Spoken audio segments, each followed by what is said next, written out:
And it is my great pleasure to introduce our speaker for tonight. And I'll just orient you a bit as to where we are in the Biodiversity in Our Neighborhood, the Oakwell Series seminar series. So we are now on the August 30th, Dr. Adam Langley, who I'll introduce in a second. And then next week on September 6th will be the final presentation in our Biodiversity in Our Neighborhood series, and that will be myself talking about the forest understory, sort of a different component of the forest. And so without further ado, I will introduce Dr. Adam Langley. So Dr. Langley is a global change ecologist. So a global change ecologist is in many ways kind of a new type of scientist until we really understood the impacts of global change that they're having on our ecosystems and our world. This field didn't even really exist. Of course, humans have been doing lots of things to ecosystems for a long time, so perhaps it should have, but it is a relatively new field.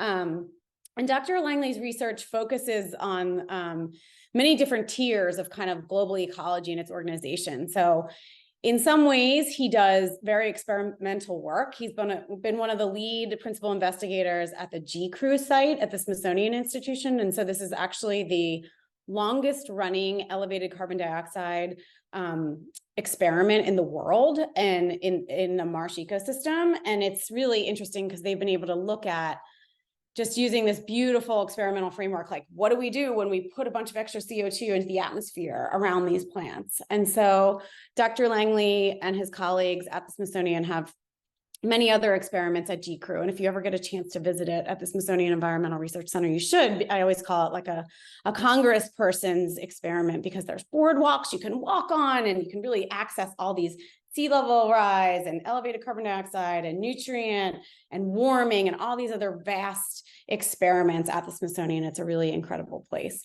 Dr. Langley also works on coastal ecosystems in Florida, looking at the encroachment of mangroves into salt marshes in those places, actually in partnership with me. And so I will just say right here, he is also my husband and is good at that as well. And so we work together in those kinds of ecosystems where we also have experimental infrastructure. And finally, Dr. Langley is really a data scientist in many ways too. He synthesizes huge data sets from all around the world of global change experiments.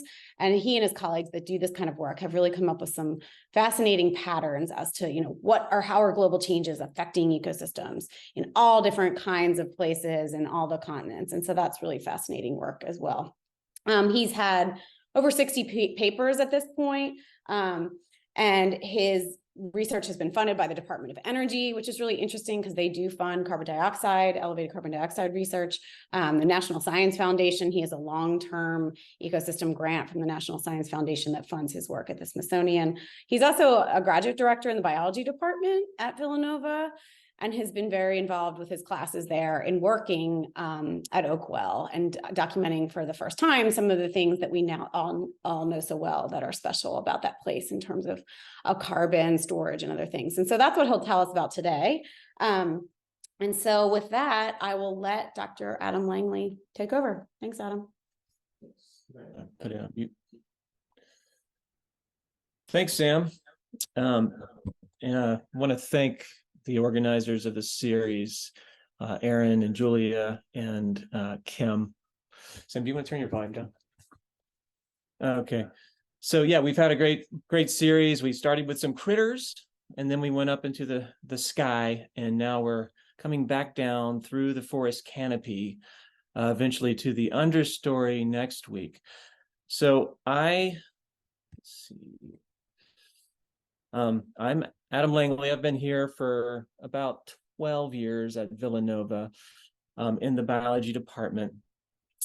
I come from here. This picture, this is Grandfather Mountain in the background. This is in the Southern Appalachians. So I grew up in forests, and I think I really took them for granted until I left this place. It's, the Eastern deciduous forest to me is like, I've been all over the world, the most beautiful ecosystem there is. And it wasn't until I went elsewhere in North Carolina, firstly, and then elsewhere throughout the country. I went out west to grad school where you don't have anything like that. In the lowlands of North Carolina, in the Piedmont, it's not quite like it is up in the Appalachians. We didn't have mountaintop mining there. We do have some development issues, but then you go around the world and you realize it's amazing that a lot of these forests are just here because not because they're protected, but because individuals have chosen to allow forests to grow, and that's really unique, especially in the industrialized world, is to have that, and we have a lot of it. And so, I don't need carbon to justify the value of these ecosystems, but a lot of people do, a lot of world leaders do. And so there's a lot of interest scientifically in trying to quantify the carbon balance of these ecosystems. So what do I mean by carbon balance? First of all, let's get very basic here and talk about carbon. Why carbon to begin with? Why do we care? Well, carbon is a very unique element in its versatility. It has this valence structure that allows it to bond with a lot of different elements and make a lot of different materials, a lot of different polymers. We've got some pure carbon over here, graphite and diamonds, carbon nanotubes. We've got a lot of very important organic molecules. So pretty much by definition, every organic molecule, the backbone is carbon. That goes for natural organic matter, man-made organic matter like plastic, petroleum, which is a natural product, is largely composed of carbon, as is coal. So we've got these fossil fuels that are really key. We've got lots of carbonate carbon. That's really important, especially in the ocean. There's a lot of it there. But our bodies are built largely of carbon.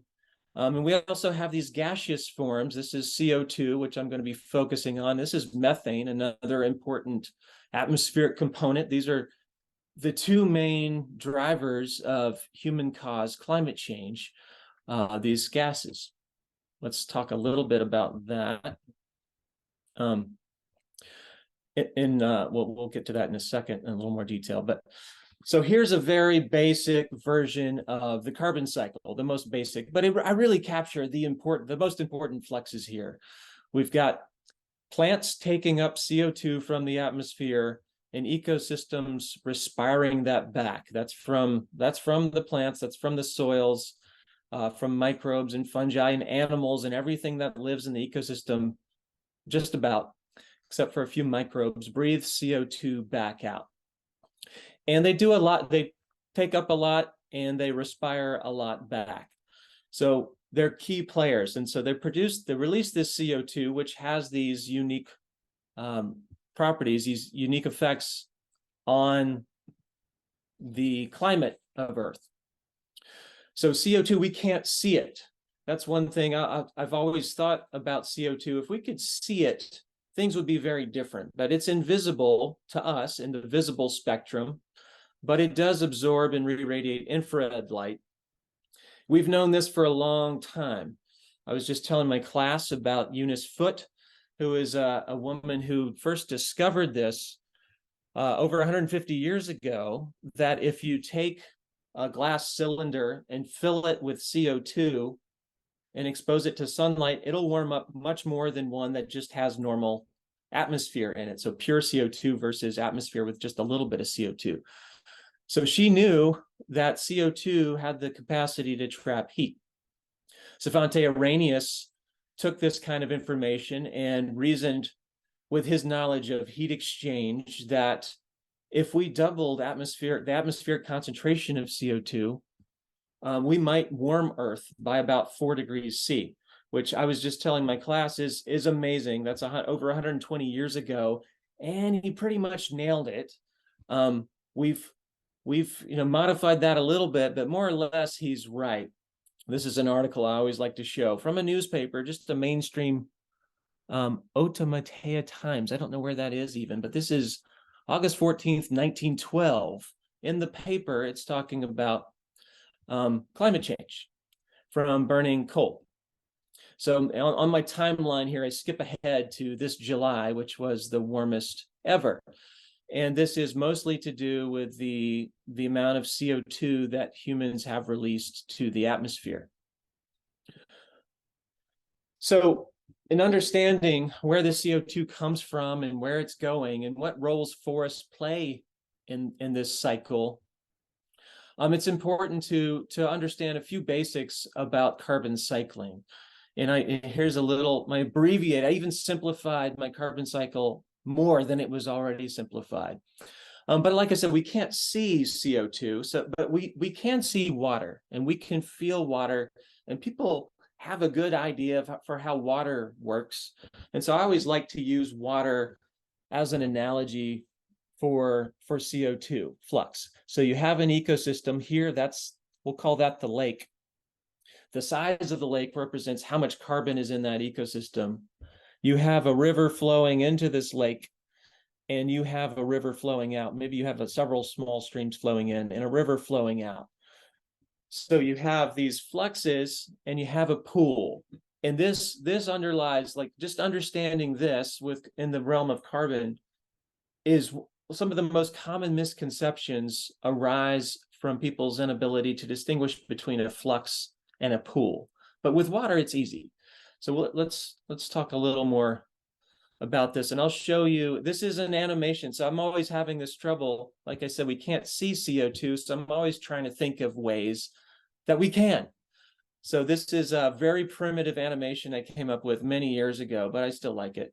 So this is what's happening on Earth, is that we have photosynthesis that's taking CO2 from the atmosphere up into the land, and in balance, most of that's pretty much balanced by how much respiration is happening. So we have a steady state ecosystem here that's taking up as much CO2 as being released. So you can think of this as kind of the pre-human situation, maybe, or the industrialization situation. The ocean is also taking up CO2 and releasing it, big fluxes, but in balance. So then, starting really hundreds of years ago, thousands of years ago, but picking up in the last couple hundred, we've had land use change, converting some of this maybe forested land to agriculture. And so that has released some CO2. These numbers, by the way, are in petagrams. That's 10 to the 15 grams if you're interested. You won't need to know that necessarily. And then now we have fossil fuel combustion that comes along in current days. So this represents kind of current day, really about a decade ago. I can tell this is out of date because this number now, I would put maybe an 8 or a 9 on this fossil fuel combustion bubble that's entering the atmosphere. So you can see the system is a little out of balance now. And so the atmospheric pool of CO2 has grown to kind of as a result of this imbalance in these fluxes. All right. So that's not a dazzling animation, but I have one, hopefully this works, that I just recently discovered. This was released this summer. I don't want sound. NASA was thinking the same thing I was. Man, if we could only see CO2. So they developed this really cool model where they put together their atmospheric circulation model with some satellite observations of CO2 concentration in the atmosphere. And so what they did is they colored this kind of excess CO2 that they attributed to humans as kind of this brownish color. So if CO2 looked like smoke, this is what, or if I should say, if CO2 that humans released looked like smoke, this is what it would look like. And this, I believe this whole video is maybe the course of several months or a year. And you can see at first, well, there isn't much northern to southern hemisphere transgression of this smoke, but it does come. So eventually, within a year or two, a molecule of CO2 that we emit can end up in Antarctica or warm, whatever, China, the other side of the globe. So CO2 is really well mixed. But this really underscores my point that if we could see CO2, if it absorbed visible light, we would have solved this problem long ago, don't you think? So a little more on pools and fluxes here. So like I said, this is a big source of misunderstanding. So I call a flux the movement or conversion of matter. This is a rate. So you can think of this arrow, say this is the carbon cycle. This flux in is, say, photosynthesis. And then this pool would be how much carbon this pool could be anything. It could be how much carbon's in a tree or how much is in that whole ecosystem or whatever. This pool, this flow out, you could think of this maybe as decomposition or respiration or whatever. This is carbon leaving that system. These terms are commonly used synonymously, storage and sequestration, carbon storage, but they shouldn't be. Carbon storage is usually, I'd say most accurately defined as the size of this pool, how much carbon is in a tree or in an ecosystem or whatever you're talking about. Sequestration is a rate, it's a flux. Really specifically, it's the difference between the flow in and the flow out. So we talk a lot about, carbon sequestration. That's, in this context, that's CO2 being removed from the atmosphere and sequestered in some kind of stable pool, maybe a forest or a tree. So that's just some basic terminology that we need.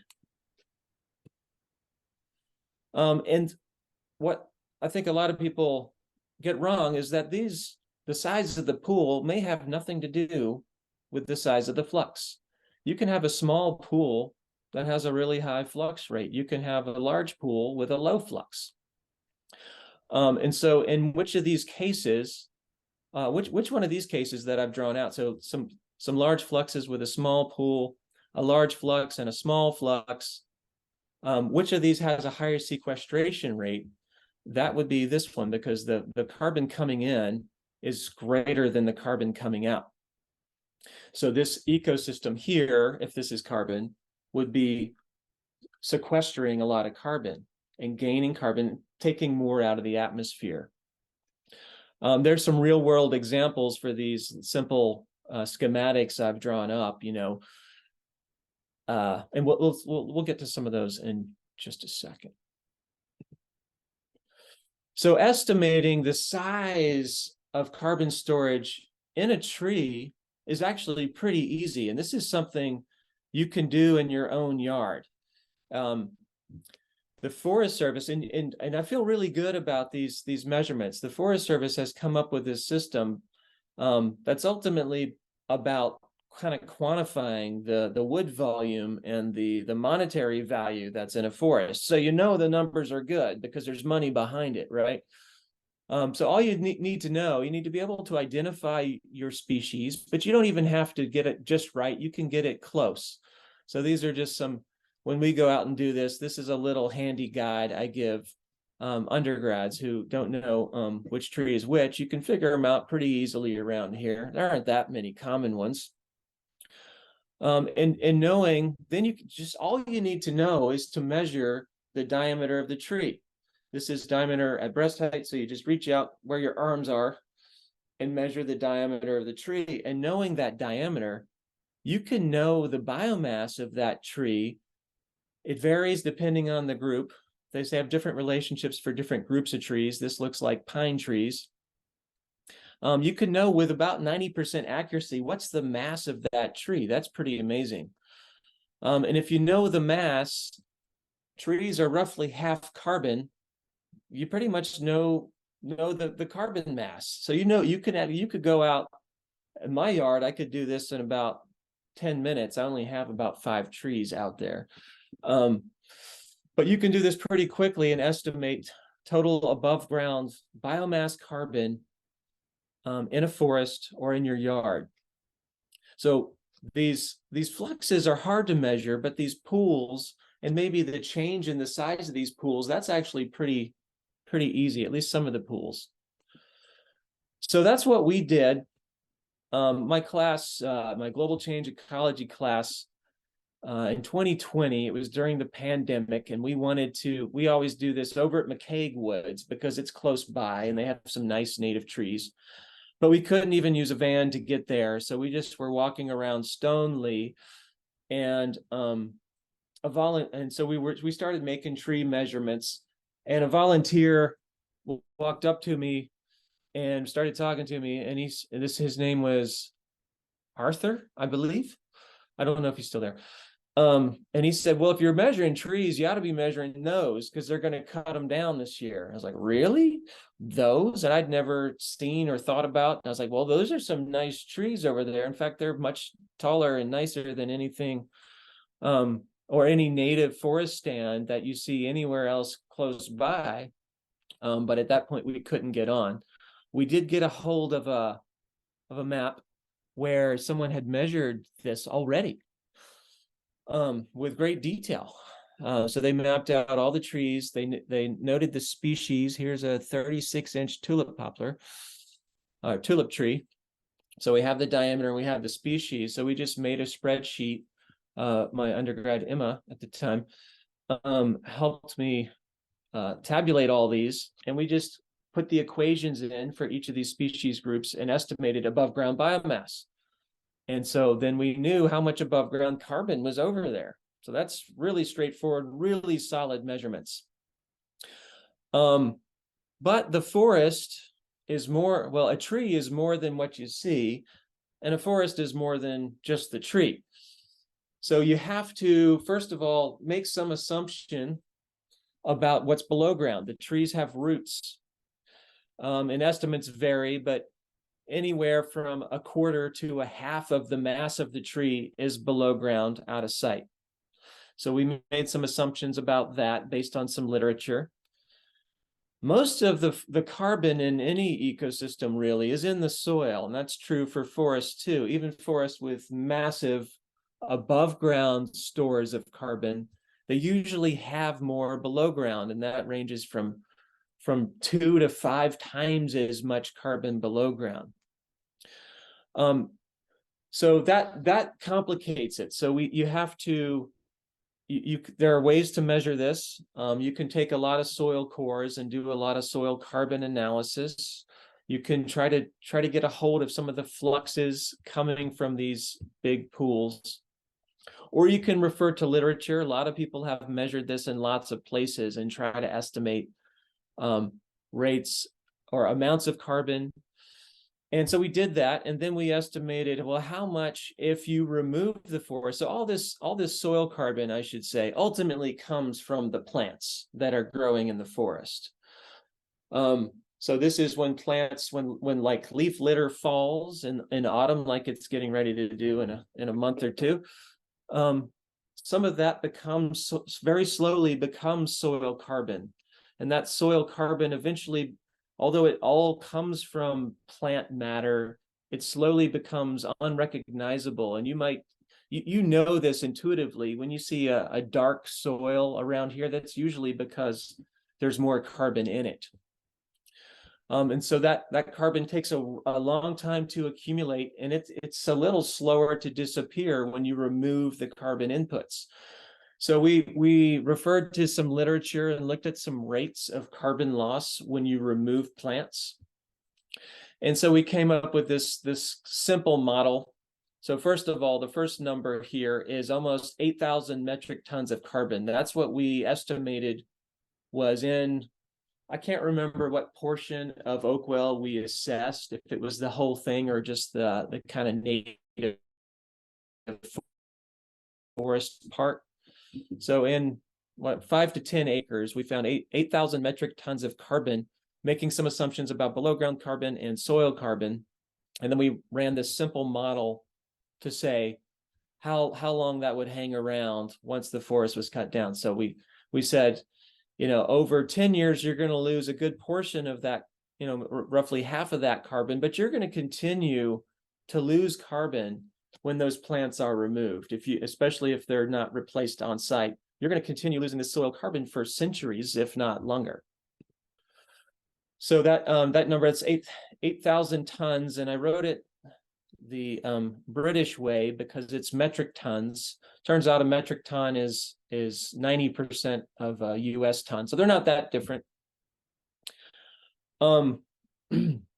Just by comparison, the average to put this your emissions, your own emissions. So the average US citizen emits about 4 tons of carbon.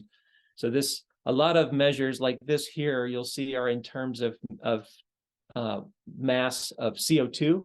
I'm talking about mass of carbon, because that way it's relatable to the mass of carbon in a tree. So 4 tons is about what the average American emits. The average person in Africa emits about 1/20th of that, so much, much less. So your emissions are equivalent to like one huge tree, just so you can visualize that. So the average African would emit the carbon equivalent of a much smaller tree. So I say here, it's when you cut those down, you lose that tree carbon and you disturb that, so the soil inputs. And so you start to lose that soil carbon, and you can lose a lot of it quickly, but it takes a long time to build that back. Now, a lot of Pennsylvania is in recovery, and Dr. Weeder gave a talk. This is one that is posted on the internet about the history of forestry in Pennsylvania, which is much more detailed than this. But just a little snippet. If you look at these old pictures of Pennsylvania, it is a moonscape. We cut down every tree, then they grew back, and we cut them down again, and we grazed, and we planted crops over and over again. This is Big Pocono in 1922.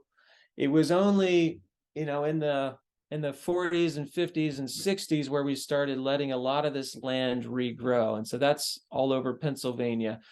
It's true all over the United States. So this is a map, a reconstruction of virgin forest extent in the US in 1620.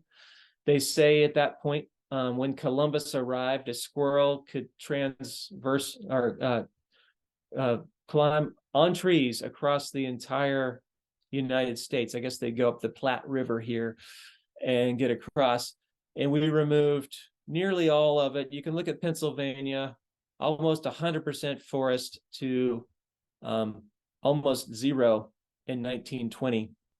I'm not sure when this today is, but we have very few pockets there. I have heard, I don't know if there's a pixel on here or not, there are some pockets of virgin forest in Pennsylvania. I was very close last spring, but I didn't see them. And that's true here on the main line too. This is around Valley Forge. I think this was in the 40s. I'm not sure the exact date, but it was also denuded, and a lot has regrown since then. So these are still these forests around here, though. Even where the canopy has recovered, the soils are still recovering. You see a lot of places around here, and I never, when I first got here, I'm like, yes, these forests look pretty good, but these soils are terrible. Is this the glaciation? And my friends would tell me, no, the glaciers actually didn't make it this far down. This is just that this land has been intensively cultivated for years and years and years, and we've lost to erosion a lot of soil. But forest area in Pennsylvania and the US and North America has recovered from this intensive logging pretty amazingly. So one thing, this is one of the myths I want to dispel, is that, I mentioned these pool sizes may have nothing to do with the fluxes. When a young forest is regrowing, as many are here in Pennsylvania, you have a high sequestration rate.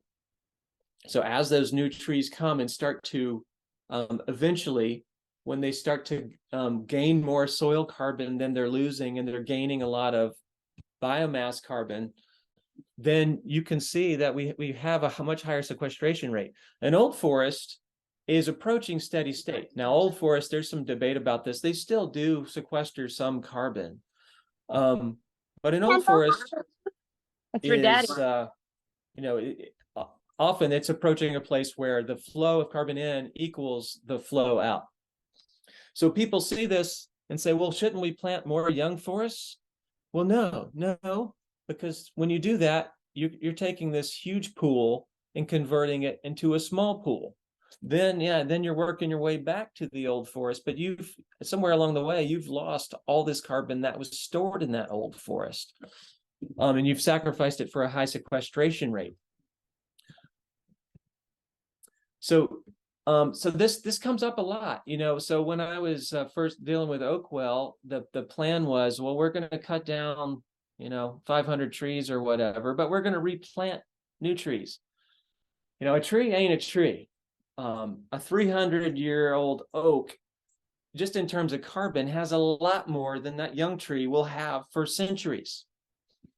It'll take a long time to come back. And some people also say, well, if you use the wood, put it in a, if you mill it and put it in a house, won't that hang around for a long time? So that CO2, that carbon in that wood isn't going to go back to the atmosphere. People have looked at this, and wood products, for one, you could only use a small fraction of the wood in a tree for wood products like that. But even wood products, logs and timber don't last very long in a house. The average mean residence time of wood products is only 20 years. That means on average, that carbon is returning to the atmosphere in just a couple of decades. So it really doesn't matter what you use the wood for. So tree planting is great. And I'm going to say that again and again, let's do it where we can. But it doesn't offset deforestation. In my mind, not in our lifetime. And we're on this time scale now where we need to sequester a lot of carbon really quickly. In the next 15 years is what the best climate scientists tell us, to avoid the worst effects of climate change. And that's these young trees, aren't going to get there. They're not going to replace what's lost that quickly. And I remember hearing like these paper companies when I was a kid, and you still see this on the TV all the time, and some of it's legit. Some of it I'm always like, I want to know more about that. You hear the phrase, we plant 2 trees for every one we cut. Well, yeah, I mean, okay, where are they? Are they actually going to live? Do you have land set aside so that they can flourish and become large trees? There's a lot I want to know. Just saying that we plant 2 for every one, I put this here because it's like someone saying, oh yeah, I tore down your chicken coop and slaughtered all your chickens, but here's 2 eggs for every chicken I killed. Yeah, I mean, that's the potential to become a chicken, I guess, but there's you just destroyed the whole system there. So there, I always take these with some skepticism. I think tree planting, I say, let's do it where we can. This is from Shell, which has a colored record in carbon sequestration and release. It's there's like an oil rig over here, cars here, oil tankers here, and they're planting trees here. That's great. They should plant trees here. It looks like that's a place that didn't have trees, and we should plant them. And they called them super trees. So I don't know what a super tree is. Native, I guess that's pretty super. They're native trees. This was in Houston, Texas. So that's great. We should do this. But it's, is it enough to reverse climate change? And this has been controversial in the scientific literature. You might have seen, and the New York Times seems to run articles about this kind of on both sides every week or two. This was in the New York Times Magazine. That kind of looked at both sides of the issue. This was a story just last week about these tiny forests and how they have big benefits. And I think that's true. I'd say, like, especially if this was just a lawn like that, yeah, definitely plant a forest. This was a paper that came out in my field that was very controversial about this topic. They eventually had to retract and or revise this paper because it was saying we have enough land, we can plant trees to sequester 205 gigatons of carbon, which is a lot. And ecologists came out of the woodwork and were like, hold on there. We've got grasslands that we like, and they sequester a lot of carbon. You're not going to come in and plant trees on our grasslands. What about our wetlands? We have a lot of wetlands that aren't treed. There's agriculture, there's grazing.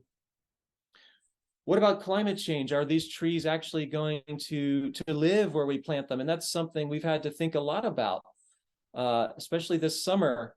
Every time I look at my weather map, I have the fires show up on my phone, and I'm like, oh my God, this is bad. And we had the smoke this summer. It's amazing.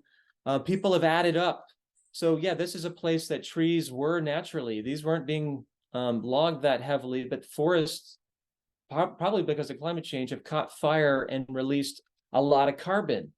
The estimates I've seen are about the equivalent of 1/10 of total human emissions have come from these Canadian forest fires just this summer. So 1/10 of annual human emissions. So this is something we need to weigh, and in considering like how much can forests really do when the environment's changing.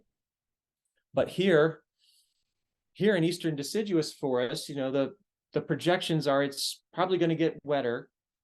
So we're still ripe for tree planting for the time being. So hopefully that's still good. If you want to look at where our emissions have come from historically, this is a nifty reconstruction of that. Historically, most of human-caused emissions were from land use change, and this is mostly deforestation in here. So converting a forest to a cornfield. And that's been going on for a long time, and that was the predominant way until about the 50s or 60s, when fossil fuel combustion really has taken off kind of exponentially, and is now current day 90% or more of our emissions are from fossil fuel combustion. So clearly, we've got to get a handle on that. Cumulatively, if you look at the area of these blobs, you get about 75% of our emissions are from fossil combustion, 25% arise from land use change. So to me, that gives you a quick estimate of how much we could sequester by converting land back to forest. Would be roughly that 25% that arose from the conversion of forest to something else. Given that forest can still grow there, that's about what we can sequester. So that's a lot. That's a big piece of the puzzle. Clearly, we have to stop emitting as much fossil fuel, but planting forests where they will grow, where we can do a lot. Now, not all forests are the same. So there's some other things we need to consider. There are afforestation projects where they'll go, historically, there have been, where they would go and plant all the same species, maybe even the same genotype of tree over acres and acres. This isn't one. This is actually a pine plantation in New Zealand. When I was there, you see a lot of this. And it's technically a forest, but it's also kind of like, biologically, as far as biological diversity, it's almost like a parking lot. There's not a whole lot. For one, this Monterey pine is native to California, not New Zealand, so it's not even a native species, and it's monospecific, and there's not much else that grows in and among it. Dr. Chapman is going to talk about forest understory. That's where a lot of your biodiversity lies. So we want, when we plant forests, we want to do it smart. We don't want the same species everywhere. And of course, Dr. Jen Santoro made this point really well last week. It's not all about carbon. She mentioned carbon, but skipped over it in deference to me, thank you, and mentioned all the many other benefits that we get from forests, including biodiversity, water runoff mitigation, air pollution mitigation, peace of mind, aesthetic value, economic benefits, on and on. Hopefully we can post that talk at some point if you missed it.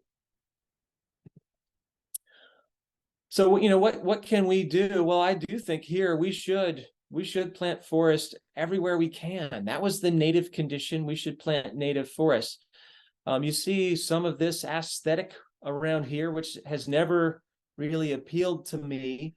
It's, this, like I said, this is kind of like a parking lot, especially if this person is putting fertilizer and pesticide on here. It may be worse than a parking lot. Let's plant trees there, something with something that's living. My daughter did this project where it was, what was the term she used? Where it was like vigilante tree planting, where you go, she would go, and it helps if you're a child and go knock on somebody's door and say, hey, I noticed you could use a tree. Some people just need a little nudge, and it makes a big difference. I think like our default around here is this, let's keep it tidy. Let's just mow because that's what everyone else does. Well, I'd say if you can fit a tree, you probably should. It's gonna do you good. It's gonna be great for the biodiversity. It's gonna store more carbon that way. and tree, this is good tree growing country. This tree was planted back during the pandemic, and it's taken off. This was one of the ones my daughter planted. Beautiful thing to watch. I did just want to mention, I don't work in eastern deciduous forests for my own research. I think about them a lot. I spend a lot of time in them. I don't do my science there mostly. I work in tidal wetlands, and just so when a forest reaches maturity and reaches that equilibrium where it really doesn't necessarily sequester any more carbon, there are ecosystems that do, and these are very important. They're not as expansive as forests, but coastal wetlands, tidal wetlands, can store carbon forever as long as they can keep up with sea level rise. They're always building vertically and always taking in more carbon. So they never really hit this steady state with respect to carbon storage that eastern deciduous forests do. So this is just just so you know, and a little about me, this is where I do most of my science work. This is a marsh mangrove in Florida, and this is at the Smithsonian that Dr. Chapman mentioned in the intro. So my main take-home points are, I believe Dr. Santoro mentioned this, that the origin of Pennsylvania is noting how forested it was and is again. So let's keep it that way. Most ecosystem carbon is in the ground. We have to take care of our soils. If you have healthy soils, you're going to have a healthy ecosystem. So that's something we always need to think about. Old trees are better than young ones. You can't replace an old tree with a young one. It takes a long time anyway, longer than our lifetime. And while we can't entirely reverse climate change with forests, they can be a huge part of the solution, and they hopefully they will be. They already are in North America, absorbing a lot of our emissions by regrowing. So we should foster that anywhere we can. So you should fight to protect natural landscapes, and it's been amazing watching Oakwell, seeing like how hard do you have to fight to save this one little place. And there's elsewhere in the world where we're losing forests rapidly. They're regrowing mostly in North America. That's not guaranteed. We shouldn't take that for granted. We're losing forests in the developing world. There's a net loss. We should fight for those too. But with Oakwell, I always think like if we can't save the 5 acres or 10 acres in the wealthiest place in the world, then what hope do we have for the developing world? So at least as a symbol, we've got to save it here. And my last point, this is tree growing country. Plant them where you can. So thanks again to the organizers. Thanks for everybody for coming. I'm happy to take any questions either over audio or chat, however you have them. Thanks, Adam. So I think we are going to take questions as we have been in the seminar series in the chat, and I can either read them to Adam, or if we're hearing any feedback, he can read them. Jen had a great line, keep Pennsylvania Sylvan. I love it. I always love that our state's name has Sylvan in the title. It makes me very happy. I agree. So yeah, I think Adam really He always gives a very careful treatment of these concepts and really kind of distills them nicely, complicated things down to something that we can really grab onto and therefore sort of apply in how we do this. So, Adam, do you want to read the questions? Just, I'm a little worried. Sure. Yeah. Yep. So we have one, how much carbon do meadows or dense thickets sequester? So, there's a lot of work on meadows. Well, I'd say grasslands, but not so much around here. But in the Midwest, if you consider a prairie to be a similar type of ecosystem, they can sequester a lot. And so there are no trees there in a native prairie, but there, whereas in a forest, you might have 3 times as much carbon below ground as above ground. In a prairie, you might have 10 times or more, because prairies build thick, rich soil that can go down meters. So it's really, really a hot spot of soil carbon. And I gave you the and I think the same could be true. And so I don't know what kind of meadows you're talking about, but in a dense thicket, I'd say, is that thicket, around here.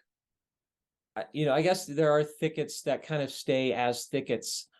So I don't know an answer to that one, but I gave you the scenario here where we have a lot of forest regrowing. In the prairie, we have very little prairie left. It's just as precious as virgin forest, native prairie. It's important for carbon. It's really important for biodiversity. We're still losing soil carbon from when we deforested and first cultivated. Well, I should say first plowed the prairie in 100, 200 years ago, and we're exploiting that soil carbon to sustain our productivity, and it's starting to run out in some places, but it's really vast. So the answer is you can have as much in a grassland as a forest. Okay, Aaron asked, did you hear about the removal of federal protection with the EPA, and what can we expect to see following this ruling? I did hear about that, and it sounds pretty bad.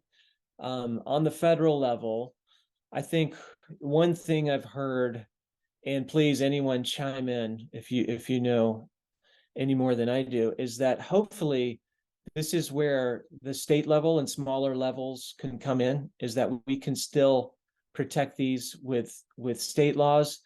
I don't think there's any way to color that decision though on the federal level other than very bad. So they said that a wetland, it defies ecology, it defies hydrology, it defies physics, really, that a wetland has to have perennial contiguous connectivity with regards to a water source, to be connected to a perennial surface water source to be a wetland, which just doesn't make any sense whatsoever.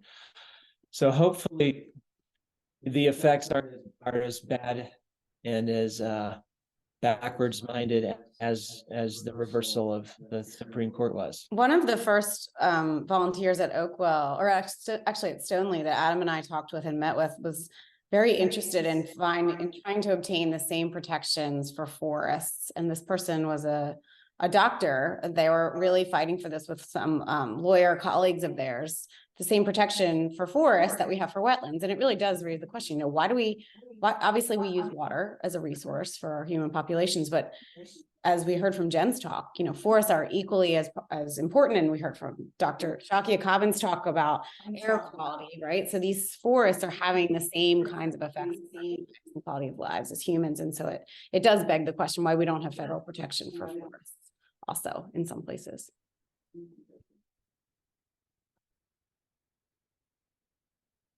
So how old was the tree map of Oakwell? I think it was pretty recent. I'm not sure exactly where it came, but it was within probably the last 5 years, I believe.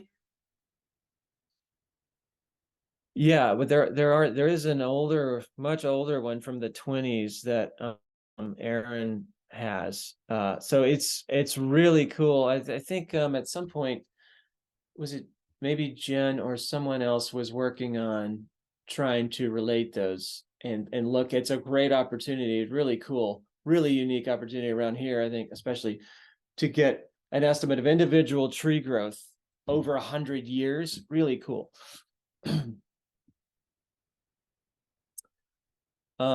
Does Villanova have plans to increase the number of trees on campus?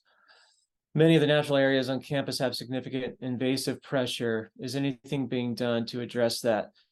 Yeah, there is something being done.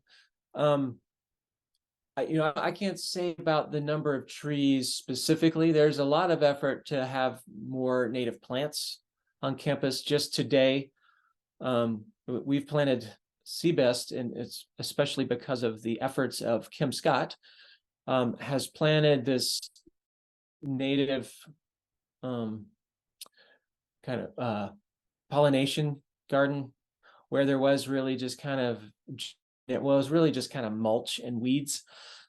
So we're trying to put in a lot more native plants that when they grow and flourish can definitely store more carbon, but can also benefit us in many other ways. And the Hugh Weldon, who's in charge of the grounds at Villanova, is very, very savvy to these issues and very sympathetic, and is doing the same thing everywhere he can. He knows a lot about trees. He loves trees. He's passionate about trees.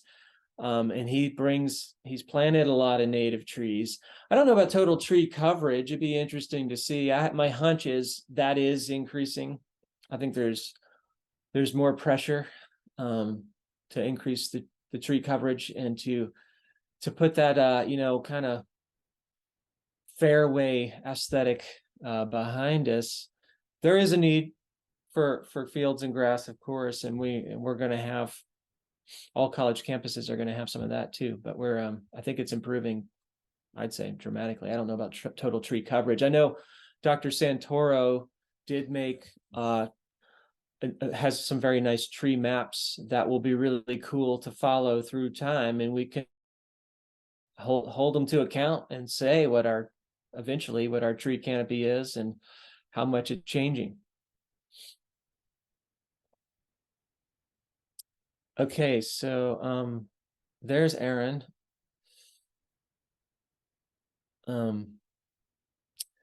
So Aaron said, can you share what your students are taking away from your classes and field experiences and career experiences? What am I hearing from the next generation about the educational needs? Well,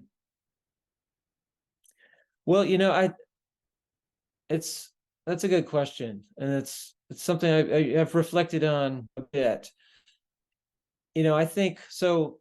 I've gotten to take, last year I got to take undergrads to Oakwell, and it was really, I think they could sense, and I've always tried to take them to, like, this is a disturbed forest. This is a young successional forest. This is a full successional, or as close as we get, closed canopy native forest. And it's not something the average person on the street, I think, is all that aware of, like the difference. And so it's very gratifying to hear, like when we went to Oakwell, there were literal like oohs and ahs, like, wow, look at these huge old trees and look at this canopy.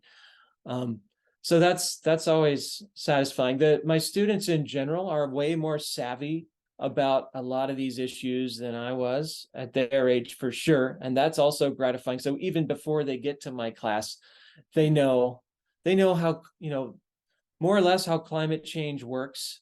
They know about, the benefits of biodiversity. They're more savvy about that. So I think that's really encouraging. So I think the next generation, they learn about this stuff. My kids learn about these issues in in 7th grade. My daughter had some like really sophisticated education about this, and I think that's amazing. Hopefully that continues. What knowledge and skills do they need to know to be prepared for a climate changed future? You know, that's a good one too. It's like and I told my class this year, it's like I used to think I knew the answer to that. And just this summer, like everything has hit really hard. I spent a lot of time looking at sea surface temperatures of the North Atlantic and how it's literally off the charts this summer. And I used to go into my class teaching about like this, we think this is going to happen in theory. And I've had to, I change it every year anyway, but this year I've really had to rethink everything. Okay, now this is happening. Now, is there any point in learning like about what teaching about projections when we're actually in this now? So it's a great question. What do they need to know? And I think if I knew that, I would be doing it. It's just like everything's in flux right now. But the skills and the knowledge, the one bright spot for them is that there are jobs that are interested in quantifying this, like carbon balance of ecosystems. That wasn't a job. That wasn't a career path, especially in the private sector when I was in school. And it's taking off. Like this is something you can do. Climate change consultant is something that exists on the payroll of a lot of corporations. So I think, having a good handle on these issues and weighing the costs and benefits of like managing this ecosystem for carbon storage versus managing it for biodiversity. How do we maximize the services? I think that's something that's very, very useful and for their benefit, very marketable now. Maybe they'll just take one last question, Adam. There's one more. Okay. Where is it? Can you read that one, Sam? Sure. Yep. It's thank you. You mentioned that tidal wetlands sequester more carbon per area than forests. Can you explain why, please? Good question. Oh yeah. So in wetlands, and especially coastal wetlands, but in all wetlands really, because they're wet, the air can't freely diffuse into the soil, and particularly oxygen. So it's consumed in the soil much more quickly than it can diffuse in from the air. So that really stunts decomposition. When you take away oxygen, decomposition still proceeds, but it's much slower than in an upland ecosystem where you have plenty of oxygen in the soil. So those fluxes I showed earlier, that flux out arrow gets to be really small. So you have a big flux in with not as much flux out all the time. So that wetland, as long as it stays wet, and in the case of coastal wetlands, as long as it keeps its head above water, doesn't get totally drowned. If you totally drown it, then you're going to diminish the size of that arrow in, right? There aren't going to be plants there putting carbon in. But if you keep that outflux small and that influx big, then these ecosystems will continue to gain carbon as long as they're healthy. Good question. So one more last comment. The supermoon, I did not know about that. 9:36, so it should be dark enough to see it nicely. All right. That's awesome. Thanks for that, Tim. Yeah, thanks to everyone for coming. And thanks so much to Dr. Langley for this really awesome presentation. I think our talks are flowing from one into the other, which is really exciting and nice. So thanks to everyone for all the great questions. I love these question and answer periods. I think they're the best parts of these. So thanks everyone and have a good night. Thanks.